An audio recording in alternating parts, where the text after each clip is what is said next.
Hello friends, ಇವತ್ತಿನ ಸಂಚಿಕೆಯಲ್ಲಿ ಏನಾಯಿತು ಅಂತ ನೋಡ್ಕೊಂಡು ಬರೋಣ ಬನ್ನಿ. ಪ್ರೆಸ್ನವರ ಮುಂದೆ ಶಕ್ತಿ ಪ್ರಸಾದ್ ನನ್ನನ್ನು ಈ ಪದವಿಯಿಂದ ಇಳಿಸ್ಬೇಕು ಅಂತ ಬಹಳ ಪ್ರಯತ್ನ ಪಟ್ಟರು. ಆದರೆ ಯಾರಿಗೂ ಸಾಧ್ಯ ಆಗಲಿಲ್ಲ. ಅಂದರೆ ನಾನು ಅಷ್ಟೇ ನಿಷ್ಠೆಯಿಂದ ಜನಗಳ ಸೇವೆ ಮಾಡಿದ್ದೀನಿ ಅಂತ ಅರ್ಥ. ಈಗ ನೋಡಿ, ನನ್ನ ಹೆಂಡ್ತಿನೇ ತಪ್ಪು ಮಾಡಿದ್ದಾಳೆ ಅಂತ ಗೊತ್ತಾದ ತಕ್ಷಣ ಅವಳಿಗೆ ಕಾನೂನು ರೀತಿಯಲ್ಲಿ ಶಿಕ್ಷೆ ಆಗೋದಕ್ಕೆ ನಾನು ಪ್ರೋತ್ಸಾಹ ಮಾಡಿದ್ದೀನಿ.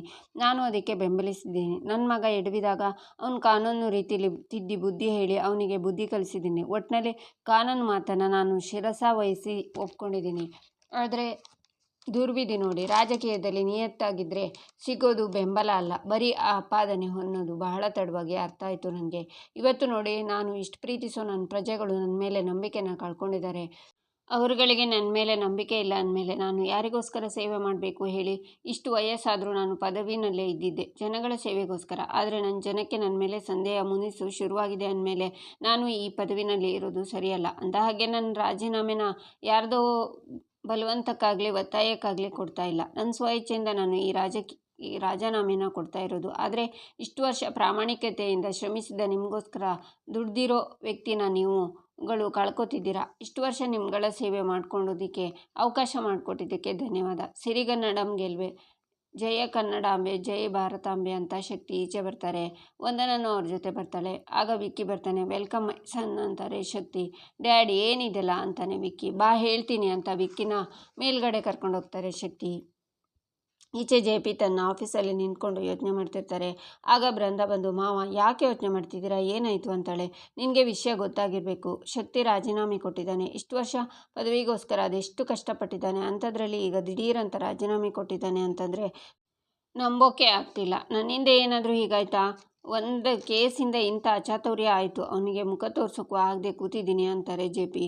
ಅವ್ರು ರಾಜೀನಾಮೆ ಕೊಟ್ಟಿದ್ದು ನನಗೂ ಆಶ್ಚರ್ಯ ಆಯಿತು ಮಾವ. ಆದರೆ ನಿಮ್ಮಿಂದ ಅವ್ರು ರಾಜೀನಾಮೆ ಕೊಟ್ಟಿರಲ್ಲ. Mostly CM party members pressure ಹಾಕಿರಬೇಕು. ಅದು ಅಲ್ಲದೆ ಈ ಭಾರ್ಗವಿ ಬೇರೆ ಮೇಲಿನ ಮೇಲೆ ಮರ್ಯಾದೆ ತೆಗಿತಾನೆ ಇದ್ಲು. ಅದಕ್ಕೆ ಬೇರೆ ದಾರಿ ಇಲ್ಲದೆ ಬೇಸತ್ತು ಹೀಗೆ ಮಾಡಿರ್ಬೋದಲ್ವಾ ಅಂತಾಳೆ ಬೃಂದ. ಅಂತ ಚಿಕ್ಕ ಪುಟ್ಟ ಕಾರಣಕ್ಕೆಲ್ಲ ರಾಜೀನಾಮೆ ಕೊಡೋನಲ್ಲ ಶಕ್ತಿ. ಪದವಿಗೋಸ್ಕರ ಇದುವರೆಗೆ ಎಷ್ಟು ಜನರು ಕಾಲು ಹಿಡ್ದಿದ್ದಾನೆ, ಎಷ್ಟು ಜನರು ತಲೆ ತೆಗೆದಿದ್ದಾನೆ ಅಂತ ನನಗೆ ಗೊತ್ತು. ಏನೋ ಸಂಚು ನಡೆದಿದೆ, ಯಾರದೋ ಕೈವಾಡದಿಂದ ಈ ನಿರ್ಧಾರ ತಗೊಂಡಿದ್ದಾನೆ ಅನಿಸುತ್ತೆ ಅಂತಾರೆ ಜೆ.ಪಿ. ಯಾಕೆ ಮಾವ, ನಿಮಗೆ ನನ್ನ ಮಾತಿನ ಮೇಲೆ ನಂಬಿಕೆ ಇಲ್ವಾ ಅಂತಾಳೆ ಬೃಂದ. ನಿನ್ನ ಬಗ್ಗೆ ನನಗೆ ಭರವಸೆ ಇದೆ. ಮೇ ಬಿ ನಾನೇ ಓವರ್ ರಿಯಾಕ್ಟ್ ಮಾಡ್ತಿದ್ದೀನಿ ಅನಿಸುತ್ತೆ ಅಂತಾರೆ ಜೆ.ಪಿ. ಇರಲಿ ಮಾವ, ಇದ್ರ ಜೊತೆ ಒಂದು ಗುಡ್ ನ್ಯೂಸ್ ಕೂಡ ಇದೆಯಲ್ಲ, ವಿಕ್ಕಿ ರಿಲೀಸ್ ಆಗಿದ್ದಾನೆ ಅಂತಾಳೆ ಬೃಂದ. ಅಂತೂ ವಿಕ್ಕಿ ಒಬ್ಬನಾದರೂ ಹೊರಗಡೆ ಬಂದನಲ್ಲ, ನನಗೂ ಸ್ವಲ್ಪ ಸಮಾಧಾನ ಆಯಿತು ಅಂತಾರೆ ಜೆ.ಪಿ. ಹೀಗೆ ಒಂದೊಂದಾಗೆ ಎಲ್ಲ ಸರಿ ಹೋಗುತ್ತೆ ಮಾವ. ಹಾಗೆ ನಿಮಗೆ ಒಂದು ವಿಷಯ ಹೇಳಬೇಕಿತ್ತು ಅಂತಾಳೆ ಬೃಂದ. ಹೇಳು ಅಂತಾರೆ ಜೆ.ಪಿ. ನಾನು ಶಕ್ತಿ ಅಂಕಲ್ನ ಮೀಟ್ ಮಾಡೋಕೆ ಹೋಗಿದ್ದೆ ಅಂತಾಳೆ ಬೃಂದ. ಹೌದಾ, ಏನಂದ ಶಕ್ತಿ ಅಂತಾರೆ ಜೆ.ಪಿ. ಏನಿಲ್ಲ ಮಾವ, ನಿಮ್ಮ ಬಗ್ಗೆ ಹಾಗೆ ರಿತು ಬಗ್ಗೆ ಮಾತಾಡಿದೆ. ಹೀಗಾಗಿದ್ರಲ್ಲಿ ನಿಮ್ಮದೇನು ತಪ್ಪಿಲ್ಲ ಅಂತಲೂ ಹೇಳಿದೆ. ಭಾರ್ಗವಿ ಮಾಡಿರೋ ತಪ್ಪಿಗೆ ನನ್ನ ಮಾವನ ದೂರ ಮಾಡಬೇಡಿ ಅಂತ ಹೇಳಿದೆ. ನನಗೆ ತುಂಬ ಬೈದರು ಮಾವ. ಆಮೇಲೆ ಅವರೇ ಸಮಾಧಾನ ಆದರು. ನಿಮಗೋಸ್ಕರ ಅಷ್ಟು ತಡ್ಕೊಳ್ದೆ ಏನು ಮಾವ, ಒಟ್ಟಿನಲ್ಲಿ ಮುಂಚಿನ ಹಾಗೆ ನೀವು ಖುಷಿಯಾಗಿರಬೇಕು ಅಷ್ಟೇ. ಶಕ್ತಿ ಅಂಕಲ್ಗೂ ನಿಮ್ಮ ಜೊತೆ ಮಾತಾಡಬೇಕು ಅಂತ ಇದೆ. ಅವ್ರ ಕೋಪ ತಣ್ಣಗಾಗುವವರೆಗೂ ನಾವು ತಾಳ್ಮೆಯಿಂದ ಕಾಯಬೇಕು ಮಾವ. ಈಗಂತೂ ವಿಕ್ಕಿನೂ ರಿಲೀಸ್ ಆಗಿದ್ದಾನೆ. ರಿತುನ ಮನೆಗೆ ಕರ್ಸ್ಕೊತಾರೆ. ಅವರಿಗೆ ಕೋಪ ತಂದು ವಾಪಸ್ ಬರೋವರೆಗೂ ಕಾಯೋಣ ಮಾವ, ಅವಸರ ಬೇಡ ಅಂತಾಳೆ ಬೃಂದ. ನಾನು ಮಾಡೋ ಕೆಲಸನ ನೀನು ಮುಂದೆ ನಿಂತು ಮಾಡ್ತಿದ್ಯಾ. ನನ್ನ ಮಕ್ಕಳು ನನ್ನ ಜೊತೆಗೆ ನಿಲ್ಲದೆ ಇದ್ದರೂ ನೀನು ನನ್ನ ಜೊತೆಗೆ ಇದೆಯಾ. ಇದಕ್ಕೆಲ್ಲ ನಾನು ನಿನಗೆ ಹೇಗೆ ಥ್ಯಾಂಕ್ಸ್ ಹೇಳಲಿ, ಏನು ಸಹಾಯ ಮಾಡಲಿ ಅಂತ ನನಗೆ ಗೊತ್ತಾಗ್ತಿಲ್ಲ ಅಂತಾರೆ ಜೆ.ಪಿ. ಅರ್ಜುನ್ ಬಗ್ಗೆ ಅಂತೂ ಮಾತಾಡಲೇಬೇಡಿ ಮಾವ, ಅವ್ರ ಮೇಲೆ ನನಗೆ ತುಂಬ ಬೇಜಾರಾಗಿದೆ ಅಂತಾಳೆ ಬೃಂದ. ಯಾಕೆ, ಈಗೇನು ಎಡವಟ್ಟು ಮಾಡ್ದ ಅಂತಾಳೆ ಬೃಂದ. ನೋಡಿ ಮಾವ ಅಂತ ಫೋನ್ ತೋರಿಸ್ತಾ, ನೀವು ಇಲ್ಲಿ ಬೇಜಾರು ಮಾಡ್ಕೊಂಡು ಕೂತಿದ್ದೀರಾ. ಅವರಿಬ್ಬರು ನಿಮ್ಮ ವೈರಿ ಆ ರವೀಂದ್ರ ಭಟ್ಕಳ ಮನೇಲಿದ್ದಾರೆ ಅಂತಾಳೆ ಬೃಂದ. ಛೇ, ಅವ್ನು ನನ್ನ ಮಗ ಅಂತ ಹೇಳ್ಕೊಳ್ಳೋಕ್ಕೆ ಮುಜುಗರ ಆಗುತ್ತೆ ಅಂತಾರೆ ಜೆ.ಪಿ. ಅದರಿಂದ ನಿಮ್ಮ ಆರೋಗ್ಯ ಹಾಳು ಮಾಡ್ಕೋಬೇಡಿ ಮಾವ, ಸಮಾಧಾನ ಆಗಿರಿ. ಯಾರು ನಿಮ್ಮ ಪರವಾಗಿ ಇಲ್ಲದೆ ಇದ್ರು ಏನಂತೆ, ನಾನಿದ್ದೀನಲ್ಲ ಮಾವ ಅಂತಾಳೆ ಬೃಂದ. ನನಗೂ ಅಷ್ಟೇ, ನೀನು ಈ ಮನೆ ಬಗ್ಗೆ ತೋರಿಸ್ತಾ ಇರೋ ಕಾಳಜಿನ ನಾನು ಯಾವತ್ತೂ ಮರೆಯಲ್ಲ. ಥ್ಯಾಂಕ್ ಯು ಸೋ ಮಚ್ ಅಂತಾರೆ ಜೆ.ಪಿ. ಆಗ ಬೃಂದ ಈಚೆಗೆ ಬಂದು, ಈ ಸಿಟಿನ ನಂಬರ್ 1 ಲಾಯರ್ ನನ್ನ ಮಾತನ್ನು ಕೇಳ್ತಿದ್ದಾನೆ, ಈ ಅಧಿಕಾರನ ಯಾವತ್ತೂ ಬಿಟ್ಕೊಡ್ಬಾರ್ದು ಅಂತ ಯೋಚನೆ ಮಾಡ್ತಾಳೆ. ಈಚೆ ರವಿಯವರು ಅರ್ಜುನ್ ಭಾರ್ಗವಿ ಪ್ರೆಸ್ ಮುಂದೆ ಶಕ್ತಿ ಮಾತಾಡೋದನ್ನು ಟಿ.ವಿನಲ್ಲೇ ನೋಡ್ತಾ ಇರ್ತಾರೆ. ಶಕ್ತಿ ಪ್ರಸಾದ್ ರಾಜೀನಾಮೆ ಕೊಟ್ಟಿದ್ದಾನೆ. ಕಾಲಚಕ್ರ ಹೇಗೆ ಉರುಳುತ್ತೆ ನೋಡು.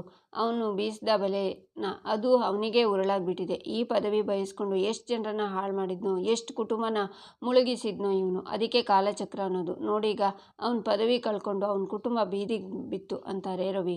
ಹೌದಪ್ಪ, ಆದರೂ ಅವರಿಗೆ ನೇರವಾಗಿ ರಾಜೀನಾಮೆ ಕೊಟ್ಟಿರೋದನ್ನು ಯಾಕೋ ನಂಬೋಕ್ಕಾಗ್ತಿಲ್ಲ ಅಂತಾಳೆ ಭಾರ್ಗವಿ. ಈಗ ಅವನು ರಾಜೀನಾಮೆ ಕೊಡದೆ ಬೇರೆ ದಾರಿ ಏನಮ್ಮ ಇತ್ತು? ನೀನು ಕೊಟ್ಟೆ ಅಲ್ವಾ ಏಟು, ಅದು ನೇರವಾಗಿ ಅವನ ಕುರ್ಚಿ ಬುಡಕ್ಕೆ ಬಿತ್ತು. ಇಲ್ಲ ಅಂದರೆ ಅವನು ಹೊಡೆದು ಕೆಳಗಿಳಿಸಬೇಕಾಗಿತ್ತು. ಅದನ್ನು ತಪ್ಪಿಸ್ಕೊಳ್ಳೋದಕ್ಕೆ ಈ ರಾಜೀನಾಮೆ ಕೊಟ್ಟಿದ್ದಾನೆ ಅಷ್ಟೇ. ನಿಜ ಹೇಳಬೇಕು ಅಂದರೆ ನಿಮ್ಮ ಮಾವ ಇದ್ದಾನಲ್ಲ JP, ಅವ್ರು ಹಾಳಾಗಿದ್ದೆ ಆ ಶಕ್ತಿ ಪ್ರಸಾದ್ ಸಂಚಿಂದ. ಹೋಗಲಿ ಬಿಡು ಪುಟ್ಟಿ, ಇನ್ಮುಂದೆ ಒಳ್ಳೆಯದಾಗತ್ತೆ ಅಂತಾರೆ ರವಿ.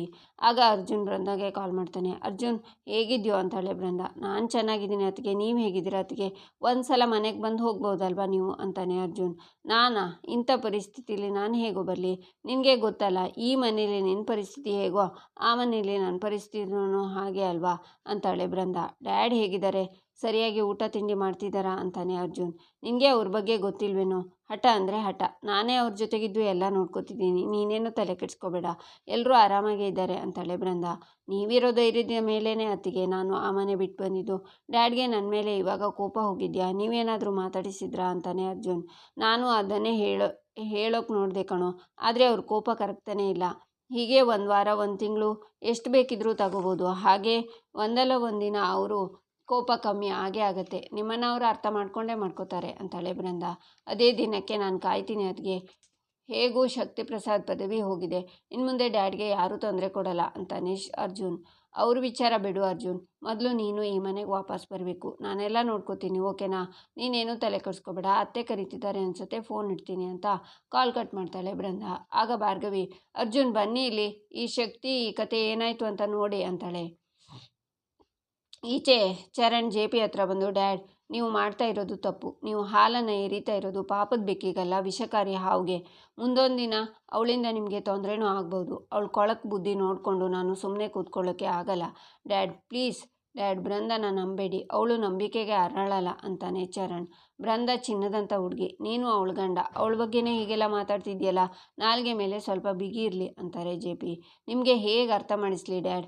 ಬೃಂದಾ ಯಾವುದನ್ನು ಸುಮ್ಮನೆ ಮಾಡಲ್ಲ. ಅವಳು ಏನಾದರೂ ಮಾಡ್ತಿದ್ದಾಳೆ ಅಂದರೆ ಅವಳು ಸ್ವಾರ್ಥ ಇರುತ್ತೆ. ಇದ್ರ ಹಿಂದೆ ಅವಳು ದೊಡ್ಡ ಪ್ಲ್ಯಾನ್ ಇರುತ್ತೆ ಡ್ಯಾಡ್. ನೀವೆಷ್ಟು ಫೇಮಸ್ ಲಾಯರ್ ಅಂತ ಮರ್ತೋಯ್ತಾ?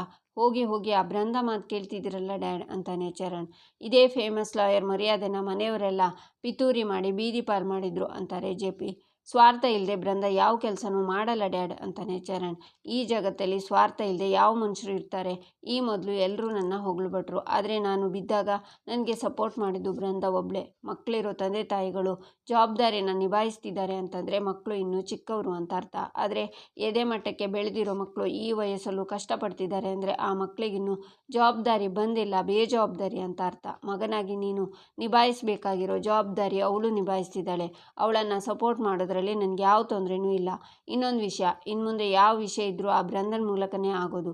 ಇಬ್ಬರು ಮಕ್ಕಳ ಜಗದಲ್ಲಿ ಅವಳೊಬ್ಬಳು ಸೊಸೆ ಸಾಕು. ನನ್ನ ಮಾತು ನಿನಗೆ ಅರ್ಥ ಆಯಿತು ಅಂದ್ಕೊಂಡಿದ್ದೀನಿ ಅಂತಾರೆ JP. ಅದನ್ನೆಲ್ಲ ಶಕುಂತಲಾ ಅಡ್ಡ ನಿಂತ್ಕೊಂಡು ಕೇಳಿಸ್ಕೊತಾ ಬೃಂದಾ ವಾಪಸ್ ಕೊಟ್ಟು ಬರದಲ್ಲಿ ಇರೋದನ್ನು ಹೂತು ಹಾಕ್ತಿದ್ದಾಳೆ. ಅವಳನ್ನು ನಂಬೇಡ ಅಂತ JPಗೆ ಹೇಗೆ ಹೇಳೋದು? ಬೃಂದಾಳ ದುಷ್ಟತನ ನನ್ನ ಮಗನಿಗೆ ಯಾವಾಗ ಅರ್ಥ ಆಗುತ್ತೋ ಏನೋ ಅಂತ ಯೋಚನೆ ಮಾಡ್ತಾರೆ.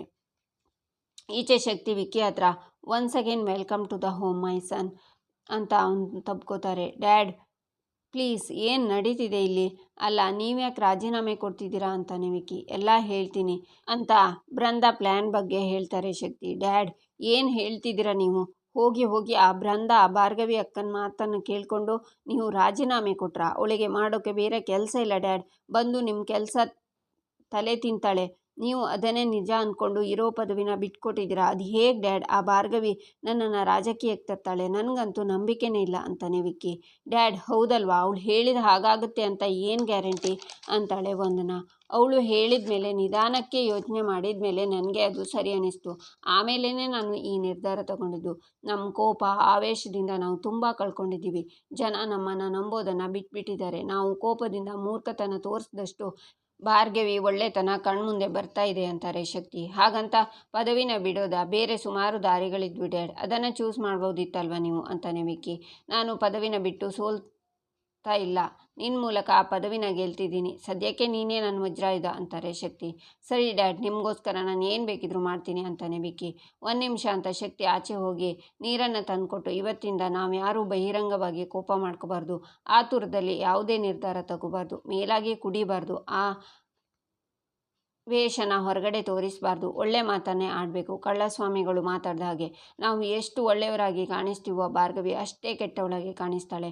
ನಮ್ಮ ಹತ್ರ ಇರೋ ಈ ನೀರಿನ ಹಾಗೆ ನಾವು ಎಲ್ಲ ಕಡೆ ಅಡ್ಜಸ್ಟ್ ಆಗಬೇಕು. ನಾವು ಸಮಾಜ ಸೇವಕರು, ನಾವು ಈ ನೀರಿನ ಥರ ಪ್ರಶಾಂತವಾಗಿರಬೇಕು ಅಂತಾರೆ ಶಕ್ತಿ. ನಗ್ತಾನೆ ಆ ಭಾರ್ಗವಿ ನೆಮ್ಮದಿನ ಹಾಳು ಮಾಡಬೇಕು, ಅವಳ ಹೆಸರು ಮರ್ಯಾದೆ ಸರ್ವನಾಶ ಆಗಬೇಕು ಅಂತಾನೆ ವಿಕ್ಕಿ. ಹೆಸರಿನ ಜೊತೆ ಅವಳ ಪ್ರೀತಿನೂ ನಾಶ ಆಗಬೇಕು ಅಂತಾಳೆ ವಂದನಾ. ಮುಂದೇನು ಅಂತಾನೆ ವಿಕ್ಕಿ. ಡ್ಯಾಡ್ ಹೇಳಿದ್ದು ಅರ್ಥ ಆಗಿಲ್ವಾ MLA ವಿಕ್ರಮ್ ಅಂತಾಳೆ ವಂದನಾ.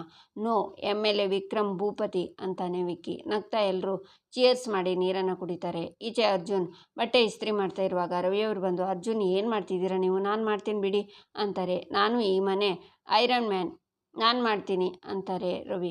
ನೀವೇನು ಒಂದು ಕ್ಷಣನೂ ಕೂರಲ್ಲ ಅಂತೀರಾ. ಇನ್ಮುಂದೆ ನಾನು ನಿಮ್ಮ ಅಸಿಸ್ಟೆಂಟ್ ಅಂತ ಅಂದ್ಕೊಳ್ಳಿ.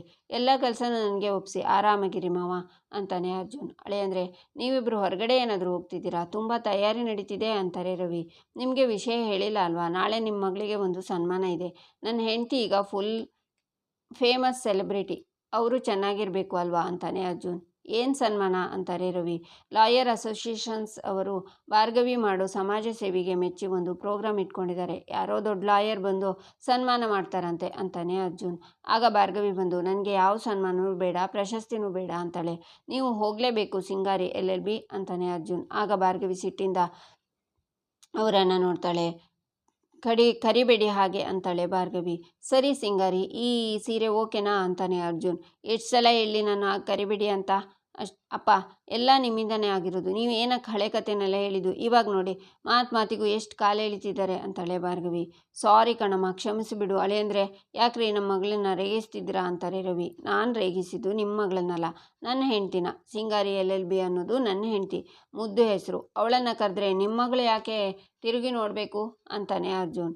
ಇಲ್ಲಿಗೆ ಈ ಸಂಚಿಕೆ ಮುಕ್ತಾಯವಾಗುತ್ತೆ. ಮುಂದಿನ ಸಂಚಿಕೆಗಾಗಿ ನಮ್ಮ ಚಾನಲನ್ನು ನೋಡಿ ಸಬ್ಸ್ಕ್ರೈಬ್ ಮಾಡಿ, ಲೈಕ್ ಮಾಡಿ, ಸಪೋರ್ಟ್ ಮಾಡೋದನ್ನು ಮರಿಬೇಡಿ.